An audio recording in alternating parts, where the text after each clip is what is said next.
sentar. Deus abençoe ao nosso pastor Adilson, sua família. Deus abençoe. Que o Senhor pegue a saúde da sua esposa. Deus abençoe também o nosso irmão David, que nos fez o convite. Deus abençoe o irmão David.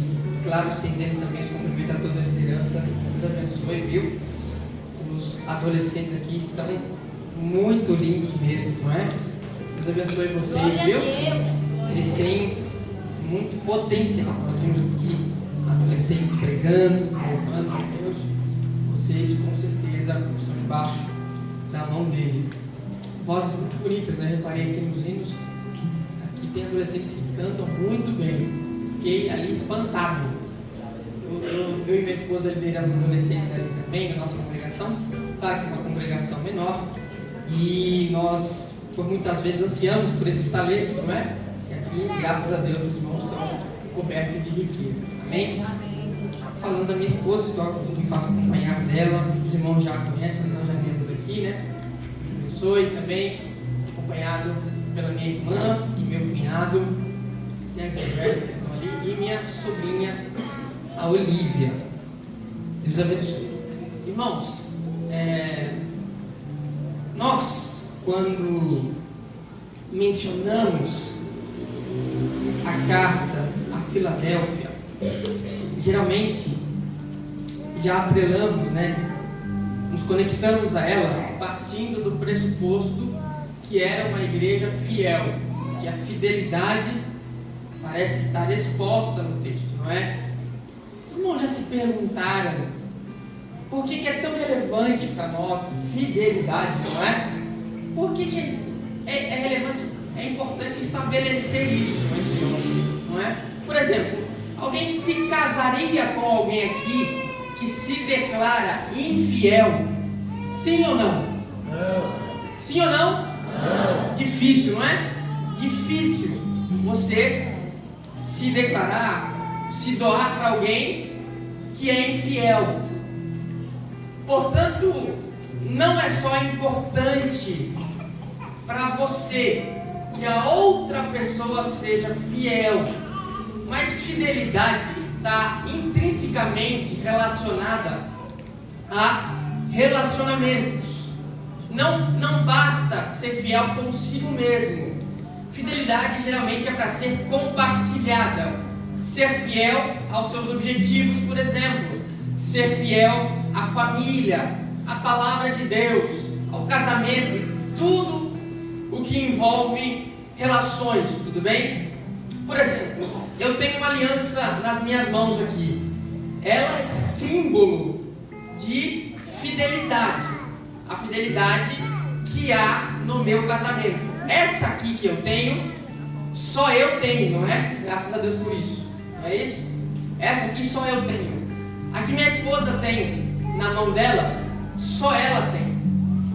Por quê? Porque fidelidade é a declaração do que é exclusivo. Ser fiel é dedicar-se exclusivamente à causa em questão. Importante dizer isso porque a exclusividade é o que acaba constrangendo para a gente não errar, não pecar e não ser infiel. Se os irmãos repararem, é muito difícil. Eu não estou dizendo que não existe, mas é muito difícil você quebrar a relação de confiança enquanto quem faz parte dessa relação está junto contigo. Por exemplo, se eu estou aqui dentro dessa igreja com minha esposa, aqui dificilmente aconteceria uma situação, é hipotético, tá, irmãos? Mas que eu ousaria a quebrar a relação de confiança com minha esposa porque ela está do meu lado.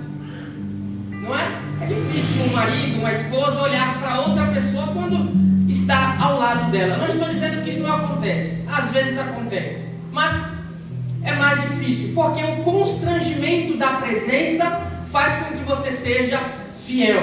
Por isso a aliança, né? Para que quando eu não esteja junto a ela, ela me lembre que eu sou fiel. Por isso nós nos baseamos em uma aliança com Deus. para que a partir dela o constrangimento dele não nos faça pecar, ser infiéis, não é? Por que eu digo tudo isso? Porque a carta de Filadélfia está coberta de lições quanto à fidelidade. Interessante entender, irmãos, aqui é que quem escreve é o apóstolo João, que foi fiel a Jesus Cristo, e por isso Cristo diz até aos discípulos: olha, e se eu quiser que ele não morra, né, por meios de tortura, pela faca, pela espada, então assim seria. E o que acontece com João é que João não é martirizado como os demais apóstolos foram. Nós temos Pedro, por exemplo, sendo crucificado de cabeça para baixo, mas não era bem uma cruz, né? Era mais um formato de X do que qualquer outra coisa. Temos apóstolos sendo escalpelados, temos apóstolos sendo decapitados, e todos de forma horrenda, assassinados, não é? Todos eles por meio da palavra de Deus. Agora, João não foi morto, mas o que o Apocalipse mostra é que, apesar de não estar morto, está preso. Olha que paradoxal. O que João escreve em João capítulo 8 e verso 36 é o seguinte: se pois o Filho vos libertar, verdadeiramente sereis livres. O mesmo João que escreveu que Jesus é quem liberta, é o João que escreve que está preso na ilha de Patmos por causa de Jesus. Então, como é que isso faz sentido na vida dele? Se Jesus prometeu a ele liberdade e por causa de Jesus ele está preso, o que ele está dizendo, na verdade, lá em João capítulo 1 e verso 9, é que ele, em Apocalipse 1:9, é que ele estava preso na ilha chamada Patmos, mas de forma física. O que Jesus prometeu libertar seria a alma das pessoas. Por mais que João estivesse sido lançado na ilha de Patmos, ali na região de Éfeso, para que ele lá fosse esquecido e morresse, na verdade a alma dele estava mais livre do que nunca. Isso porque o poder que o Evangelho causa, no sentido de transformar a mente das pessoas, é exclusivo, é único, é inigualável. Apenas o Evangelho tem poder de libertar pessoas, mesmo elas estando atrás de grades, amarradas e muitas vezes sendo martirizadas. O que nós vemos é Paulo, por exemplo, preso em Roma, batizando a Onésimo e tornando ele seu filho, não em um rio, não em um lago, não em uma piscina, mas provavelmente nas poucas águas que eles tinham ali dentro da prisão. E por que Paulo faz isso, irmãos? Porque apesar deles estarem presos, a palavra de Deus nunca será retida, aprisionada, não é? A palavra de Deus não pode ser limitada, muito menos em lugares físicos, quanto menos também a nossa própria vontade. Querendo ou não, aquele que foi liberto pelo Evangelho, este sim, estando preso, estando sendo castigado, torturado, ele pregará sempre sobre a liberdade que Jesus pode oferecer. Interessante que ele foi jogado à ilha de Patmos para ser esquecido. Por quê, irmãos? Porque apesar dele não estar morto, não é que não houveram tentativas de matá-lo. Houveram, mas Jesus Cristo preservou, até que decidiram, e eles quem decidiram foram os próprios imperadores, soldados, as autoridades romanas, que eram contra este evangelho pregado. Decidiram lançar ele nessa ilha para que lá ficasse, porque se tivesse solto, continuaria proclamando o nome de Jesus. Então, João provavelmente tinha um futuro aqui certo, que ele morreria por lá mesmo, aonde ninguém mais lembraria dele, seria inacessível resgatá-lo, e ele dali não fugiria. E é nesse contexto, aonde ele está esquecido, aonde ele está talvez amargurado, se sentindo sozinho e triste, que Jesus decide se revelar a Ele através de uma visão. E que visão é essa? É a visão do próprio Filho do Homem. Segundo o que João escreve em Apocalipse, ele vê alguém semelhante ao Filho do Homem e teme muito pela sua vida, a ponto de cair. Mas o que ele ouve em seu ouvido não é que ele morreria, não é que a vida dele acabaria ali, mas ele ouve: não temas, sou eu, o Alfa e o Ômega, aquele que esteve no princípio e continuará estando no fim. E antes que você esqueça, escreva tudo o que eu lhe disser. O que é importante, irmãos, é que este que aparece a João ordena para que ele escreva esse livro, o livro do Apocalipse, às 7 igrejas que estavam na Ásia. Essas igrejas são justamente as igrejas que nós vemos no capítulo 2 e capítulo 3. Não é, irmãos, que esse livro seria retido só para essas igrejas, mas existiriam particularidades específicas para estas igrejas que elas deveriam ouvir. E é o que nós vemos no capítulo 2 e vemos no capítulo 3.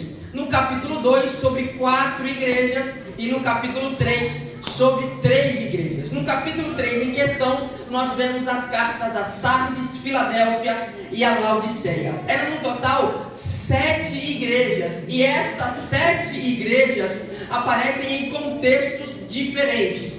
5 delas eram igrejas que tinham muitas acusações contra. O próprio Jesus é quem descreve essas acusações. Porém, 2 delas eram igrejas que não se havia nada contra ela.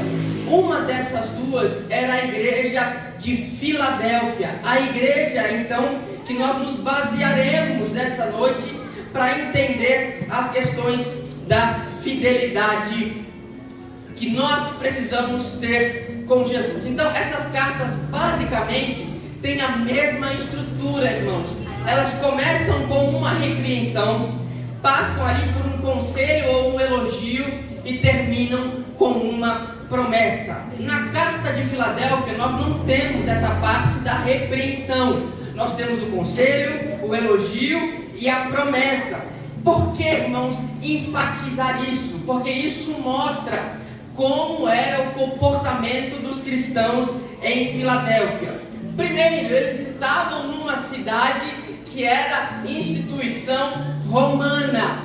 Filadélfia teve esse nome porque o imperador Átalo II deu este nome à cidade em homenagem a seu irmão Eumenes, que era conhecido como Eumenes Filadelfos.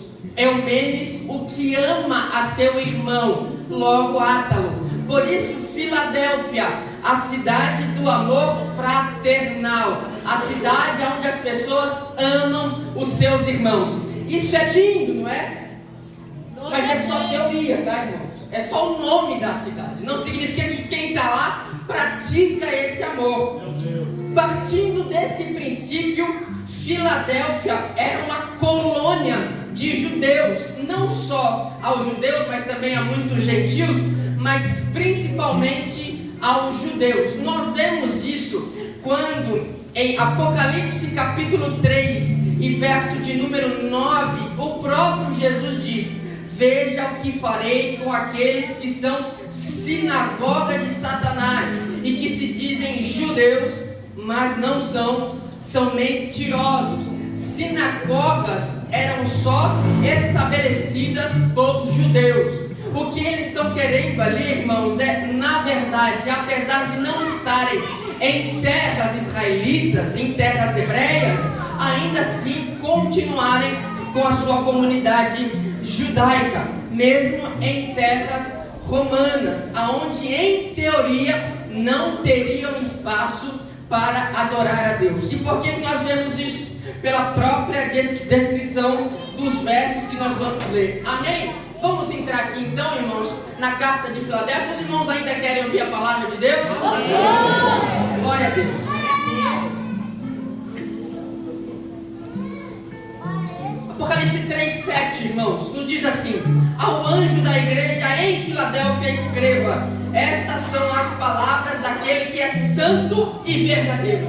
Porque é importante Jesus começar dizendo, se identificando que é santo e verdadeiro, justamente por onde Filadélfia estava. Como eu disse, Filadélfia era uma cidade romana, habitada por gentios. Em Filadélfia existiam vários templos dedicados a outros deuses. E nesse panteão de deuses não apenas era dos romanos, mas também deuses gregos, deuses de outras mitologias. E essa cidade rica em templos não se decidia do ponto de vista teocrático qual era o Deus que governava eles. Como é que funcionava então o pensamento daquelas pessoas? Era o pensamento grego, aquela famosa dicotomia. O que é isso, irmão Daniel, que você está falando? Parece que está falando em outra língua. Vou explicar, irmãos. A dicotomia grega pregava, instruía que nós, seres humanos, somos divididos em duas partes, em corpo e em alma, mas que elas não têm relação uma com a outra. Que isso quer dizer? Tudo que o meu corpo faz não afeta a minha alma, ou tudo que minha alma faz não afetaria ao meu corpo. Portanto, eu, sendo alguém que acredita nesse pensamento, posso fazer qualquer coisa da minha vida, que a minha alma não será suja, maculada. Pelo contrário, ela continuará sendo pura. Imagina isso, irmãos. Alguém que pode fazer qualquer coisa e ainda assim ir para o céu, e ainda ir para o lugar que você quer ir. Aquele adolescente que é rebelde, complicado, que fala palavrão na escola, ele vai para o mesmo céu que aquele adolescente que se dedica em oração, que busca, que ora. Não faz muito sentido, não é? Mas esse era o pensamento deles, e aos deuses deles eles clamavam nesse sentido. Se eu quero casar, então lá no meu panteão tem um Deus que faz casamento, e eu não preciso servir ao outro. Se eu quero casar, eu oro para ele. Mas se eu já casei e quero ter filhos, eu vou orar ao Deus da fertilidade. Já casei, não preciso orar para o Deus que faz casamento, mas eu vou orar para o Deus que dá filhos.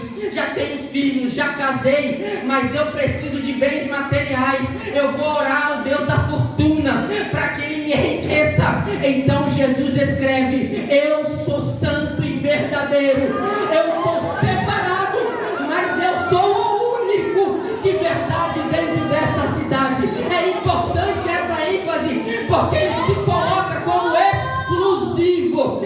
Só reconhece Jesus Cristo a partir do momento que você o vê unicamente, exclusivamente. Por isso a importância da fidelidade. Em uma cidade que se chamava Filadélfia, a relação dos deuses com as pessoas era uma relação infiel. Jesus aparece dizendo: eu estou falando porque sou fiel aos meus, e aos meus que são fiéis vão me reconhecer, porque estou separado desse panteão, sou santo.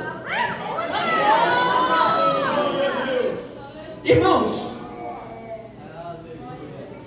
nós geralmente apelamos santificação a um processo durante nossa vida, não é? E está certo, não está errado. Se santificar diariamente é ir se separando do mundo, é ir deixando as coisas do mundo para fora, e o espaço aí dentro é exclusivo para Deus, porque Ele se apresenta desse jeito: eu sou santo. O que Ele continua dizendo é que Ele tem a chave de Davi. Ele é o que tem poder de abrir e ninguém fechar, de fechar e ninguém abrir. Além disso, Ele diz que conhece as nossas obras e colocou diante de nós uma porta aberta. Então ele aparece se descrevendo como o que é santo, o que é verdadeiro, o que tem a chave e o que colocou a porta.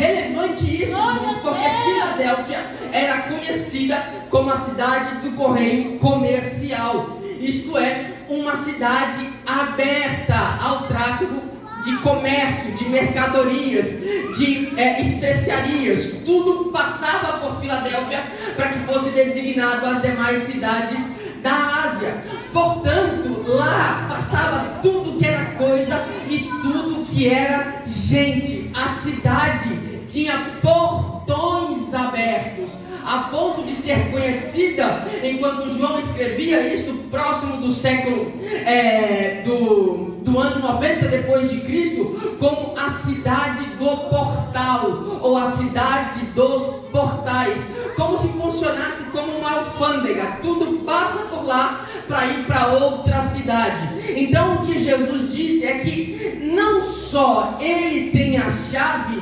mas ele colocou uma porta em Filadélfia. E não era uma porta física, como uma porta da alfândega, como um portão para se passarem pessoas. Porta na Bíblia tem um conceito de ser oportunidade. E ele descreve, ele qualitativa essa porta, essa oportunidade, como uma porta aberta, uma oportunidade que está em vigor, que está valendo. Por que isso? Porque Filadélfia não só tinha aberto os seus portões para o comércio, mas também para a cultura helênica, para a cultura grega, para a religião grega, para a religião desses demais deuses. Então ele descreve que a igreja em Filadélfia era uma igreja pequena. Ele diz, é uma igreja que tem pouca força. Isso descreve que essa igreja, eu já vou voltar na porta, tá, irmão? Segura ela aí. Ele descreve que essa igreja, que era pequena, que tinha pouca força, ainda assim era fiel, pois não tinha negado ao seu nome. Uma igreja pequena, pouca força, representa sem expressão na sociedade, sem relevância social, sem impacto cultural, porque era pequena, era reduzida em comparação ao restante da cidade. Isto é, enquanto os irmãos se reuniam naqueles templos, eu digo irmão para não dizer outra coisa, naqueles templos com aquele monte de Deus, sacrificando animal, sacrificando gente, sacrificando comida, fazendo um monte de oferenda, estava lá a igreja pequenininha em Filadélfia, mesmo tendo pouca força, sendo pequena, não negando o nome do Senhor. E a porta se abriu, não foi para o grande, a porta se abriu para o pequeno, para aquele que estava ali sendo oprimido pelo restante do povo. Parece alguma coisa do contexto da vida de vocês aí ou não? Porque quando eu li isso aqui eu me impactei. Parece que hoje nós cristãos, pastor, estamos assim, nos sentindo pequenos nesse mundo cheio de mundanice, de pecado, de corrupção. Mas é a nós mesmos, a estes oprimidos, que Jesus decidiu abrir uma oportunidade.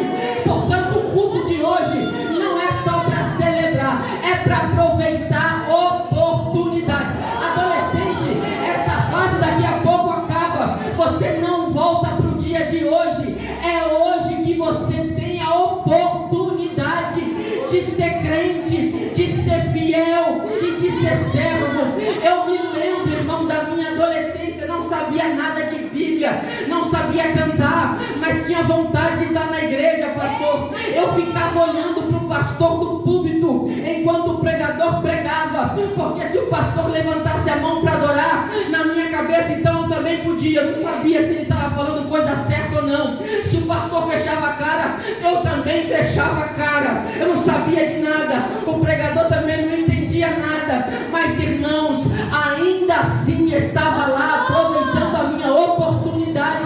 Então pouca idade não é desculpa para ser imaturo e ignorante. Pouca idade é oportunidade para ser crente adorador e crente fiel.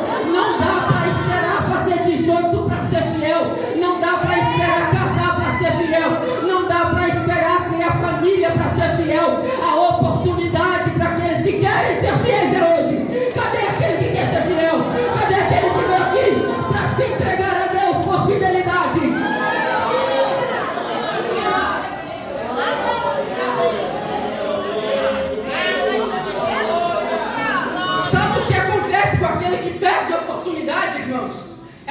você estivesse num ponto, vou falar aqui para os irmãos que acordam cedo, 5 horas da manhã. Tem alguém assim, irmão, aqui?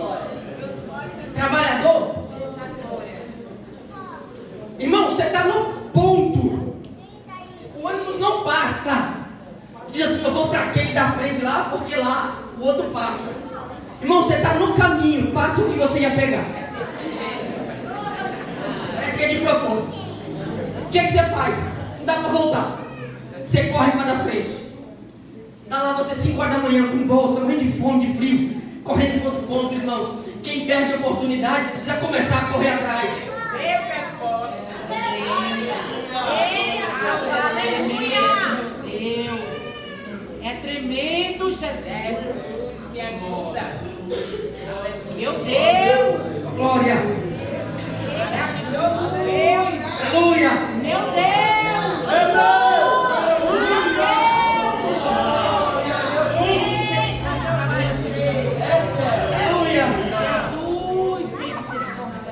Então, irmãos, o que nós vemos é Jesus falando aos pequenos, aos oprimidos, aqueles angustiados, que não tinham voz na sociedade, mas ali dentro, a voz que ecoava era a voz dos adoradores.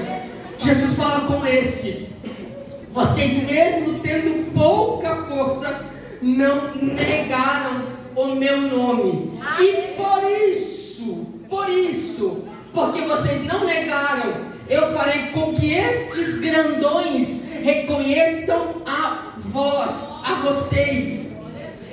Ele diz: se prostem aos seus pés, essa é a expressão que eles usam, e reconheçam que eu os amei. A palavra amei do grego aqui é agapós, isto é, a raiz original é do ágape, aquele amor incondicional, um amor sem esperar que o outro ame também. É a relação justamente que Deus tem para conosco, esse amor que sai dele e vem para nós, mesmo sabendo que nós somos pecadores, Deus ama. Ele diz assim: então eles saberão que eu os amei. E eu gosto que João escreve essa palavra amei, porque ele fala isso num contexto onde as pessoas de lá eram apaixonadas. Irmãos, Filadélfia era a cidade da paixão, mas não no sentido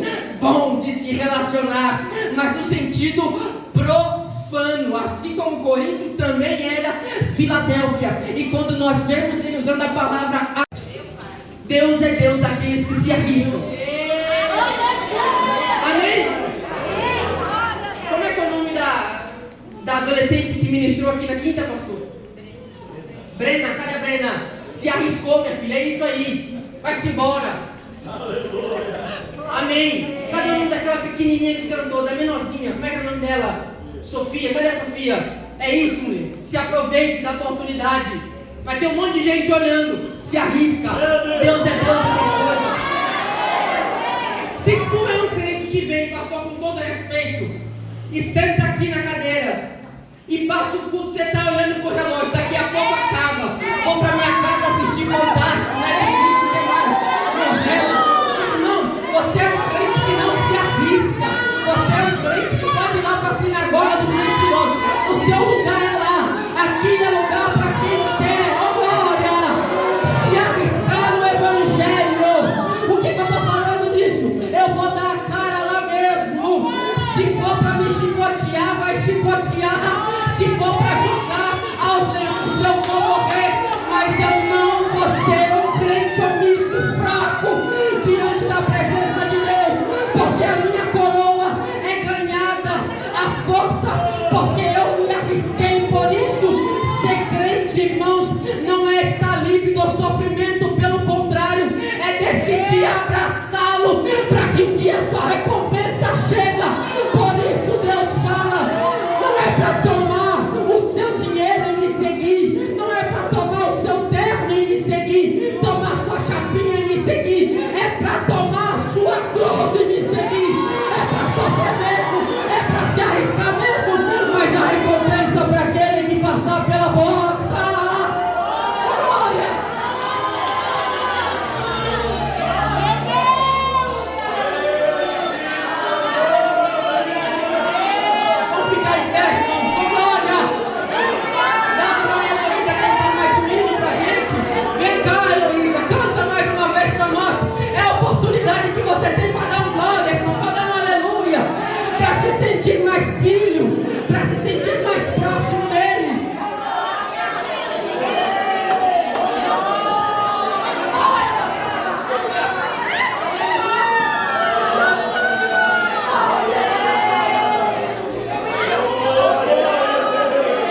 você, irmãos? Cadê você que veio aqui, irmão, para se arriscar um pouquinho mais pela obra de Deus? A oportunidade aqui não é só oportunidade de salvação, não. É a porta do Evangelho que foi aberta lá em Filadélfia, para aqueles irmãos saírem pregando, falando de Deus, cantando e dizendo que o Senhor é grande. Nós precisamos viver esse Evangelho que, mesmo arriscado, acaba nos recompensando com a nossa coroa. Vai ser difícil passar pela porta, porque Ele mesmo diz: a porta é estreita, o caminho é estreito, não tem problema. Se quiser ir para o inferno, a porta é gigante, está larga. É só abandonar tudo que você já fez até hoje e vai para lá. Mas aquele que é fiel, que não abandonou, que ainda vê Deus como exclusivo seu, este sim vai passar pela porta estreita, mas vai ter uma coroa única. E no final do livro nós vemos: eu darei para você um nome. Oh, glória! E o que é isso, irmão? Se não uma identidade única. Não é única? Apesar de eu amar muito meu irmão David, ele não vai me fazer passar pela porta. Muito menos. Pode cantar aquele lá, minha filha, aquele que você sabe. Amém? Você fala amém. Você vai orar comigo, tá bom? Vamos orar? Vamos orar? Eu vou fazer uma coisa aqui. Os adolescentes que quiserem se arriscar um pouco mais, venha pra cá que a gente vai orar por vocês. Os adolescentes, os pais dos adolescentes, os irmãos que vieram aqui, talvez se sentindo que precisam se doar mais, ser mais no Evangelho, se entregar mais. Vem pra cá, você papai, você mamãe que está vendo o seu adolescente aqui, não deixa ele sozinho aqui não, vem cá abraçar ele, abraça o irmão, abraça a irmã, o sobrinho, a tia, mas não deixa sozinho não.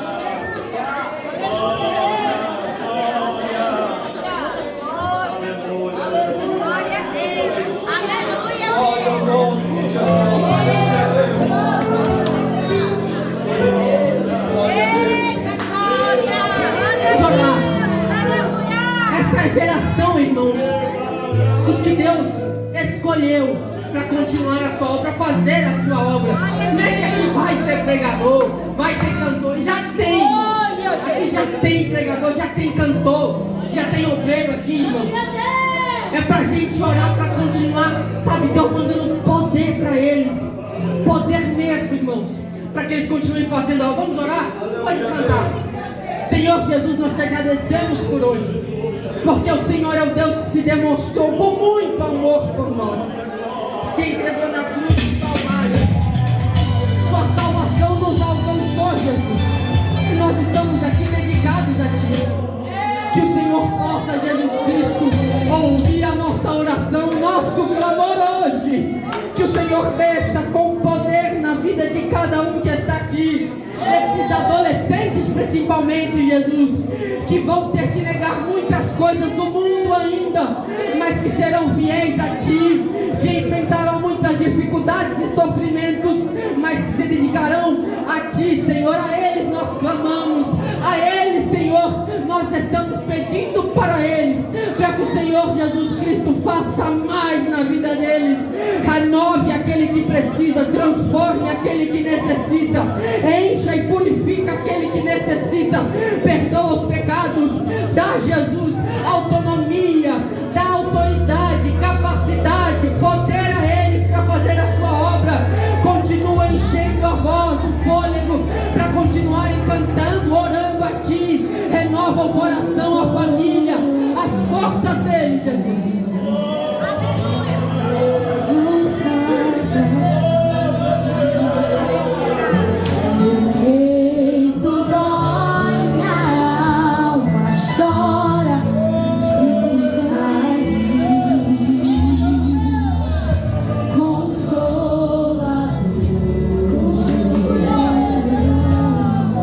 Mora em mim.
palavra pregada. Estes 3 dias, Deus falou de forma gloriosa, preparou a igreja.